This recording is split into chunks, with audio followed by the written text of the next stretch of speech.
All right, welcome to my FX Buddies, the podcast.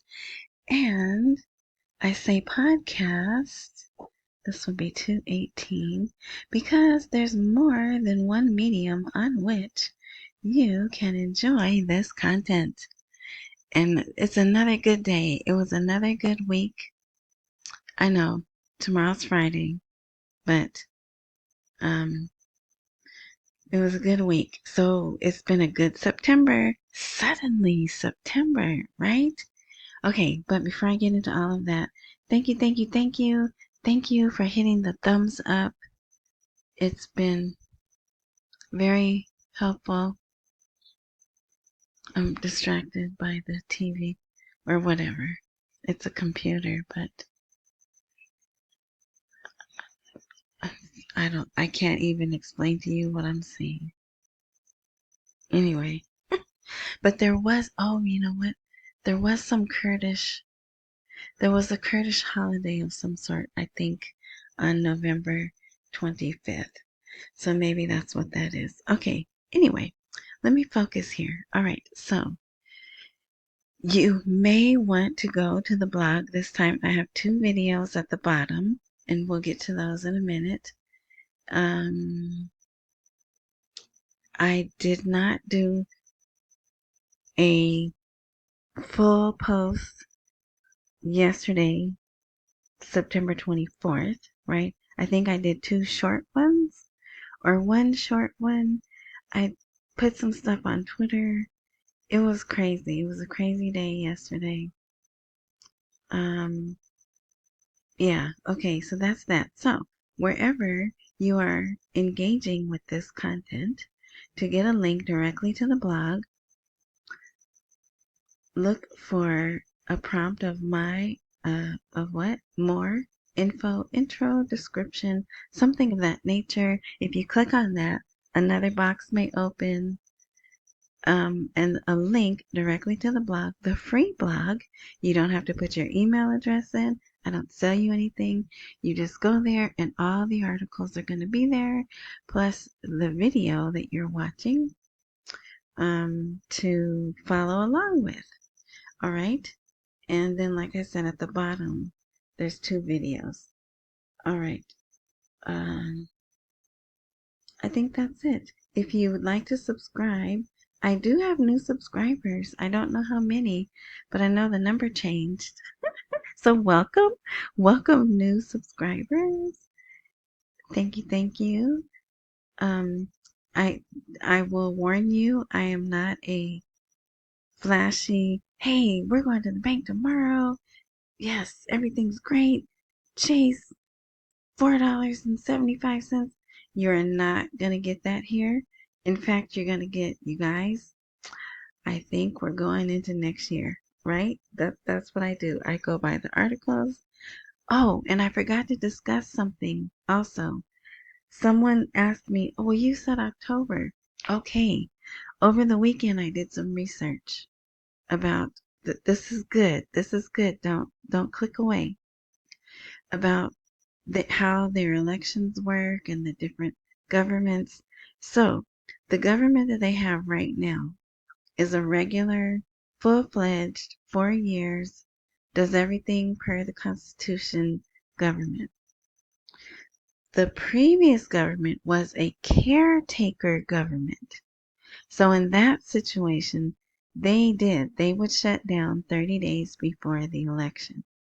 But since we're in a regular government, they can actually work up to the day of the election, even past the election. So I don't have to worry about, remember I was thinking, oh no, they need to get this done by October 11th because they're going to shut down because the election is November 11th. That is not going to happen. So what I'm looking for, the oil should flow Saturday. We'll get into that. But this is the timeline now. So the oil should flow Saturday, 6 a.m. There should be a final report of the banking, those 10 banks that were struggling. and they were given 30 days to get it together, or they were going to have to liquefy. Sorry, not liquefy. What word should I be saying there? Liquidate. They were going to have to liquidate. So I'm waiting for the report on that, which should come early next week. However, October 3rd is a holiday, so it may come later in the week after that. And what's the other thing? Okay, and then everyone is all excited about the oil flowing, but if it doesn't change the rate, then what? Right? That was my response. So many of you were sending, look, they did it. And I'm like, well, no, it hasn't started yet. Anything can happen between now and Saturday, right? I mean, I don't want anything to happen, but anything could happen, right? There's still those saboteurs out there, right? But when we go through the articles, I feel pretty good that it is going to go the way they want it to, and you'll see why. Okay, so I addressed that. I hope that person who asked me that listens or watches this video. That's it. All right, so let's get started. So it was Thursday. Oh, come on. September 25th. This is probably going to upload on the 26th, but that's okay. So, fair wealth for all Iraqis. Baghdad and Erbil seal historic oil deal. So this is the title of an article that's out. Fair distribution of wealth. And look at all those dinars. Woo! All right. So after years of conflict, Baghdad and Erbil turned the page on oil disputes with a comprehensive agreement. What next? Right? That's what I said. Okay. The agreement's done. If the oil flows, what's next? If the oil flows and there's no rate change, what's next? And at the time of this posting, this article was urgent. So what I want to point out is there is something significant. Sudani tweeted and made this big announcement, and I think it was on Facebook. They're saying 18 years. How long was the oil halted? 2 years. So why are they going back 18 years? That's why I'm thinking this is more significant than I think it is, maybe. All right. After more than 18 years of disputes over the oil file between Baghdad and Erbil, Sudani and Barzani, that's the son Barzani, announced a historic agreement under which the Federal Ministry of Oil will hand over full control of the region's exports to the Federal Ministry of Oil, which will be exported through State Oil Marketing Organization, or SOMO.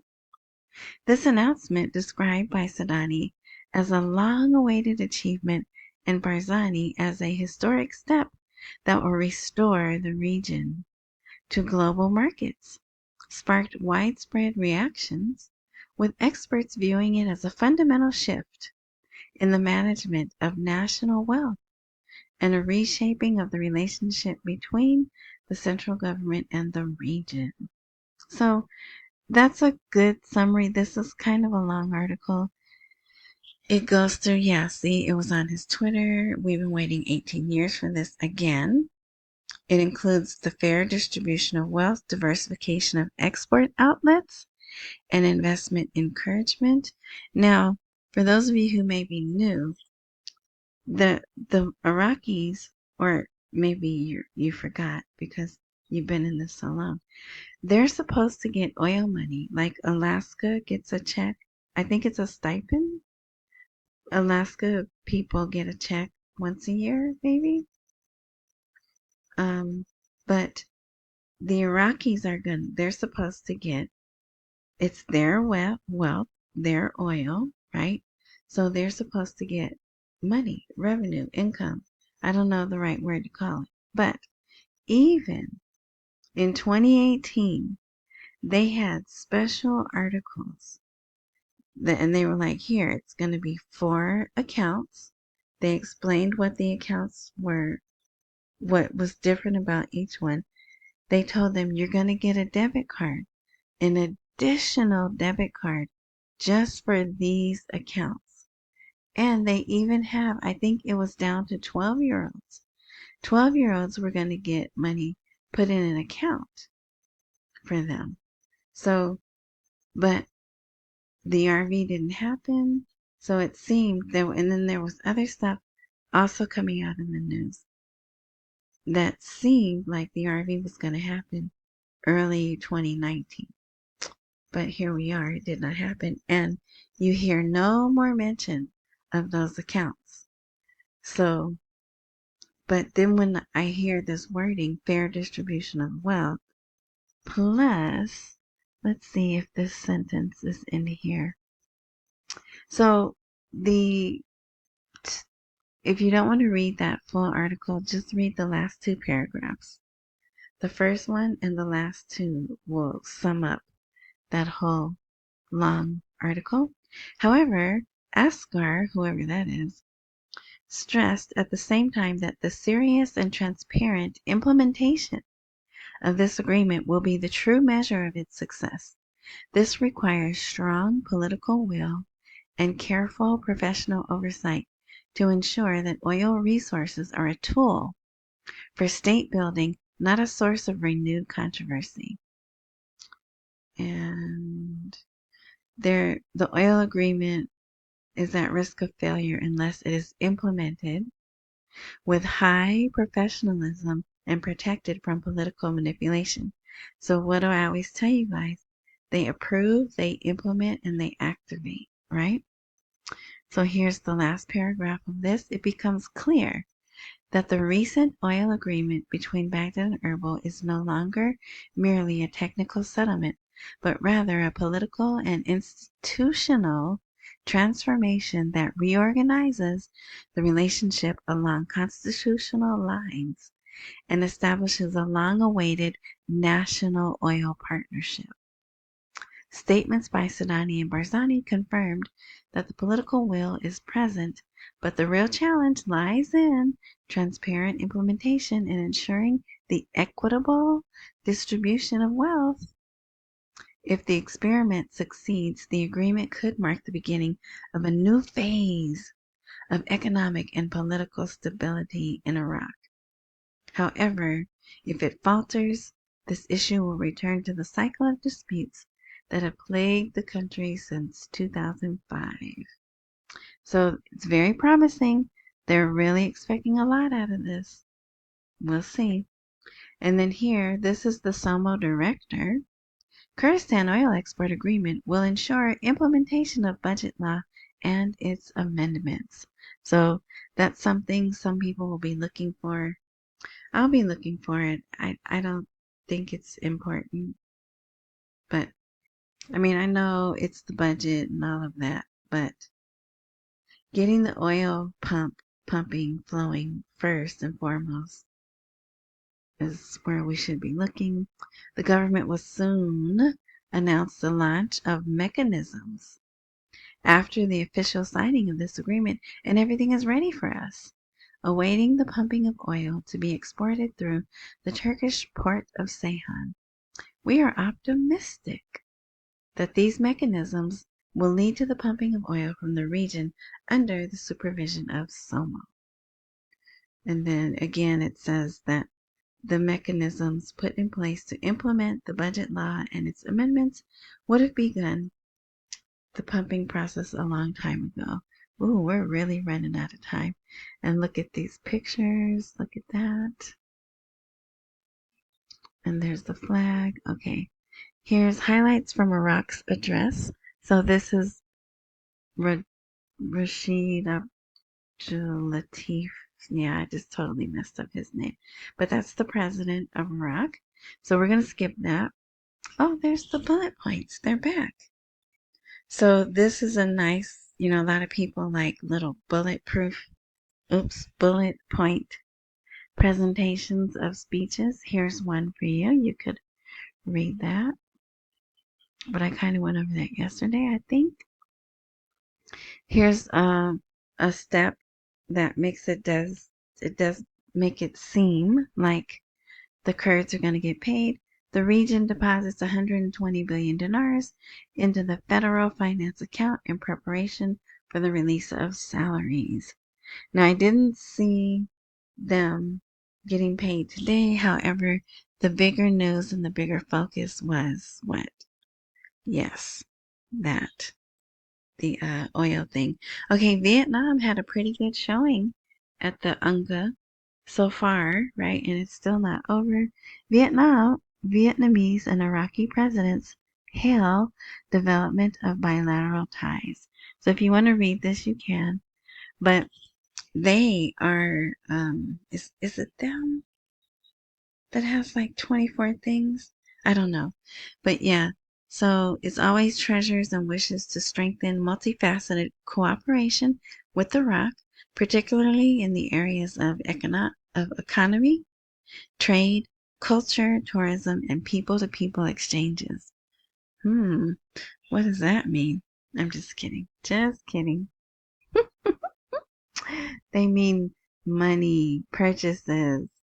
So he's proposed increasing delegation exchanges, especially business missions, to explore cooperation opportunities in potential sectors and boost access to the halal market. And it's interesting because Vietnam eats a lot of pork. Iraq does not eat pork. So I'm thinking they're going to teach Vietnam how to halal the pork that they eat.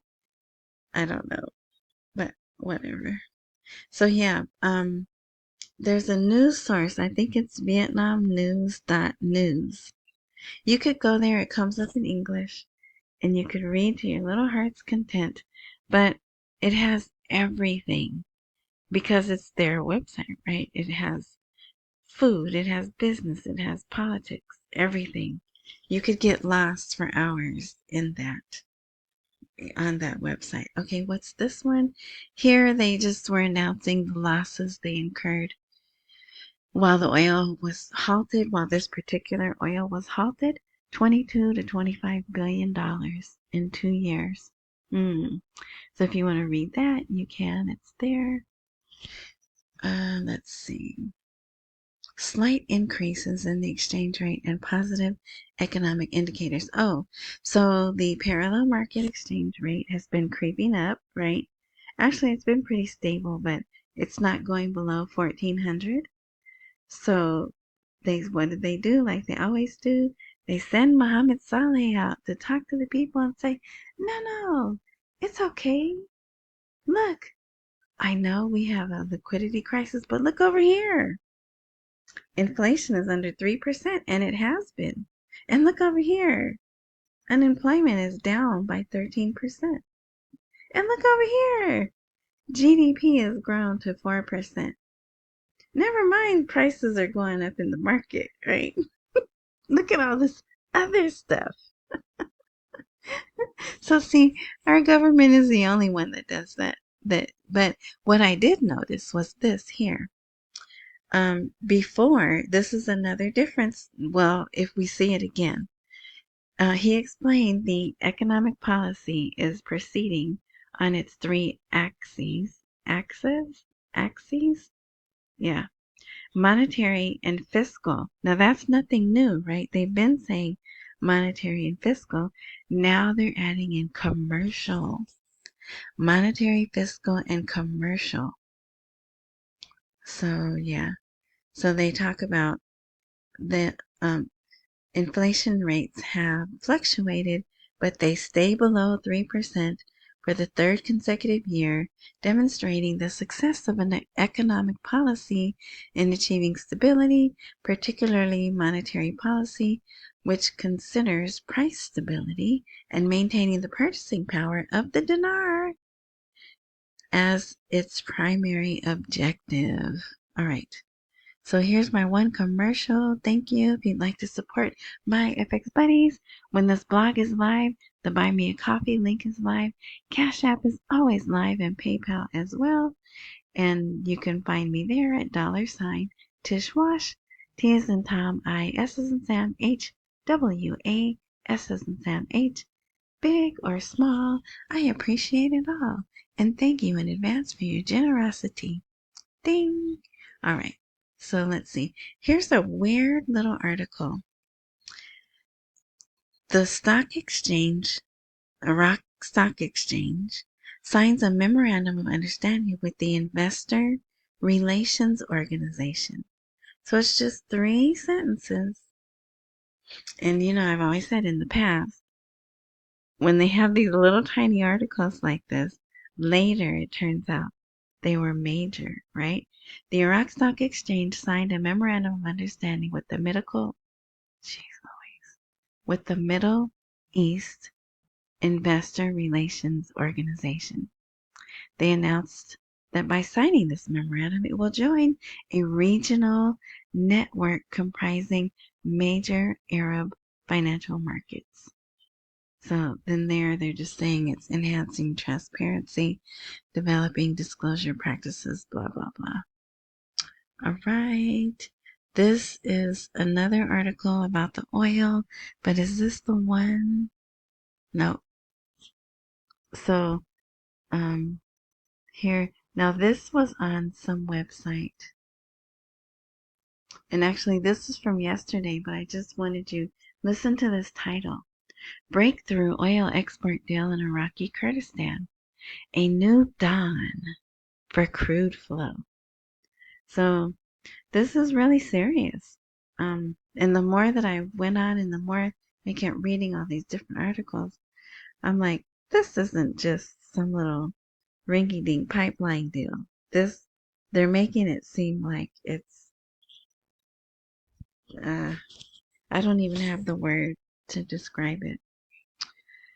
So, and then this is from the Kurdish point of view, right? So, nothing new, no new details. I just wanted you to see that title. And that the focus is Kurdistan, right? And here, discussions between Sudani and Mashhadani regarding election preparations and fair distribution of oil revenues. And I put here, this is my favorite oil article today. So you have these are 2 presidents talking to each other, 2 of the country's presidents. The third one is the actual title of president, but he's busy. He's in New York. During the meeting, they discussed the latest developments in the general situation in the country and ways to enhance cooperation, coordination between the executive and legislative authorities in a way that contributes to supporting the government's steps to complete its service, economic and development files, and stressing the importance of unifying. Sorry, I just got a text message. Okay, let's see. The meeting commended the historic agreement, right, to have the oil connected, blah, blah, blah.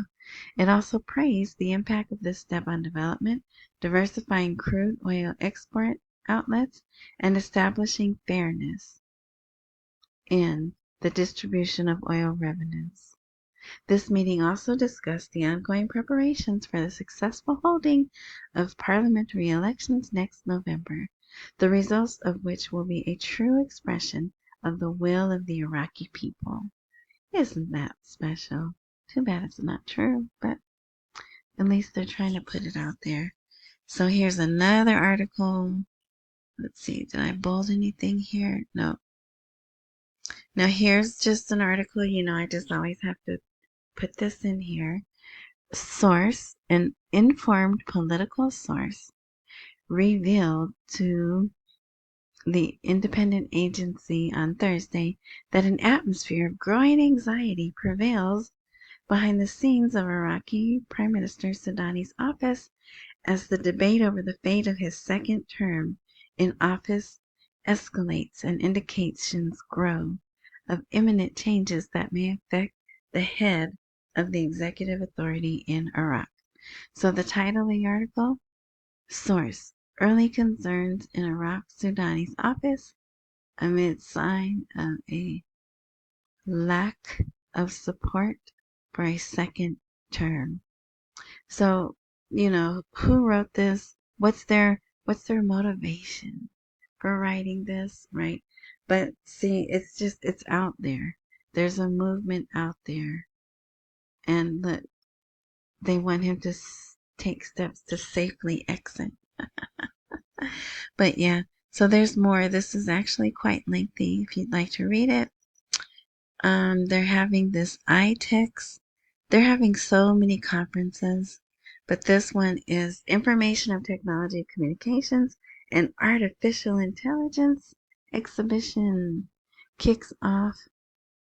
I hope not this weekend because they already have a lot going on. Oh my gosh, look how big this picture is, and I can't shrink it. Let me see. It's 3 days. They've invited of local 250 local, Arab, and international companies and 22 countries. So it's pretty serious. And then Miles B. Kagan III, remember him? He spoke. The Kurdistan Regional Government will export 230,000 barrels of oil per day. So that's why I feel another reason why I feel pretty good. He's on board with this.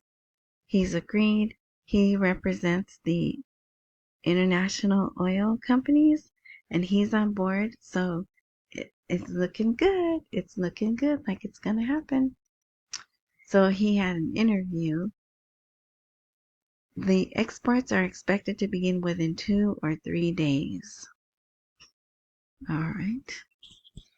And resuming oil exports from the region, the Turkish region, will contribute to strengthening global energy markets.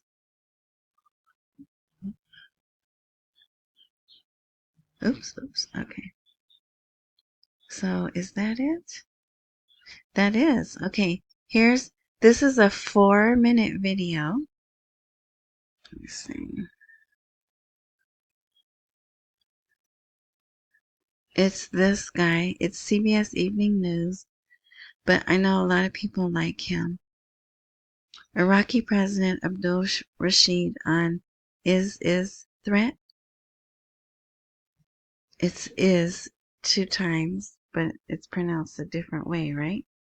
Military presence and the Strip. Conflict. All right. So I have that at the bottom. Then there's a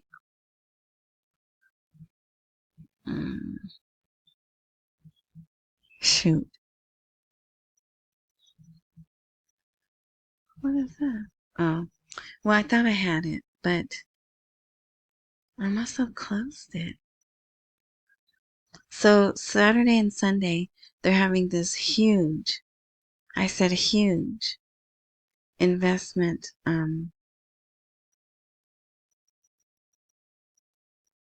conference, summit. I think they're calling it a summit. Oh, look at this. So this is the only meeting, at least publicly, this is the only meeting that the U.S. president and the Iraqi president had. This is the picture. What is the focal point of this picture? This lady here. I don't know who this lady is, but right? She's right there in the middle, and she's just smiling. And I don't know. That might be his wife. That might be the president's wife. I don't know. But whoever she is, she just is the spotlight of this picture. So Spotify, people who just listen, you might want to, you would actually have to see this video. Did I put it on the blog yesterday? I don't think I did. I'll put it on the blog. I'll put this picture on the blog so you can see what I'm talking about. And I think There's another one. Nope.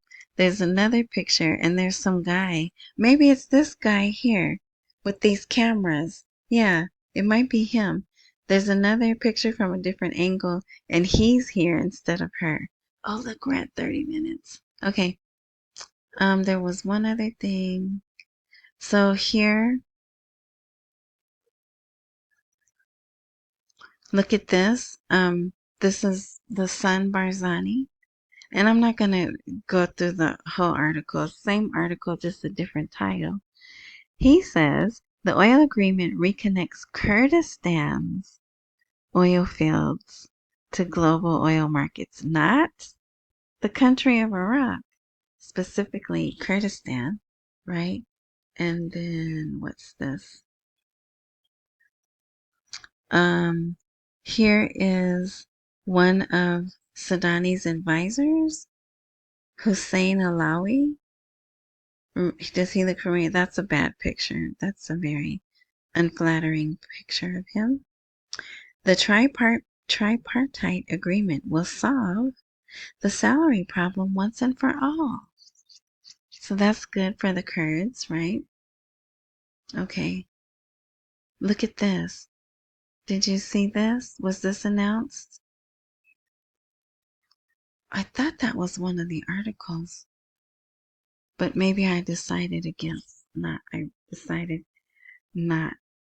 So the Pentagon orders a rare emergency meeting of hundreds of generals. And you know what? When I read that, what I immediately thought of? Did you see one of the G.I. Joe movies? I know. But they bring all the presidents and their delegations together of the countries that have nuclear suitcases. You know what I mean when I say nuclear suitcase? And they're like, yeah, come on down. Turn in all your nuclear suitcases because we're in a time of peace. We are all getting along. And then the the president in the movie, he takes all of their suitcases and he's like, yeah, except us. We're going to keep ours. Right? If anyone saw that, you know what I'm talking about. That's what I immediately thought of. But here, I think this is interesting. So DNO, one of the major oil companies, the Norwegian oil company, in this whole deal that just happened, the guy, what's this? The chief financial officer, he has announced that he's stepping down. He's been working there for 24 years. You think maybe he stuck it out and was like, let me just get this oil deal done under my belt before I step down. I don't believe in coincidences, and it just seems very coincidental to me that on the day that this deal is announced, right, he steps down. So I'm not going to post that, but I just wanted to share that with you. Okay, so there's one. Now this, I really wanted to show you this. This is about the Iraq Investment Forum that's going to happen this weekend. It's like a minute, 33 seconds. But I don't have it up. And I don't want to keep showing you guys what I look at. So yeah, so this, if you're someone who doesn't really like to read the articles, you like to hear about them, but you don't want to read them, go to the blog and just scroll all the way down to the bottom. Those two videos will be there. You may not care about the interview with Rashid. That's 4 minutes. That's a 4-minute video. But this one, and see, the guy's talking in Arabic, but it has English stuff pops up. English titles, whatever, pops up. All right. Thank you. Thank you. I'm going to delete all this extra space too. Or either that, or there might be something here that's not showing because of my wonderful technical skills. But I don't think so, though. I think it's just blank space. All right. As always, I appreciate you. So many good comments. Hang in there. This is another thing, that we check it off the list. If we go another week and there's no rate change, then clearly it wasn't what was needed. But a week or two from now, if the rate changes, this was needed, right? So hang in there. It's all good. It's a good week. I think it's going to be a good weekend for them. So yeah. All right. Accumulate while we wait for the rate to appreciate. Don't miss any meals. Pay all your bills. Don't forget, hit the thumbs up before you leave. And hey, you don't even have to leave, because right about now there should be a little square popping up. If you missed the last My FX Buddies episode, a little square is going to pop up. You could click that and you can get all caught up. All right. Thank you for watching and supporting. Enjoy the rest of your morning, night, noon, whatever time frame you are indulging in this content. And until next time, which will be tomorrow.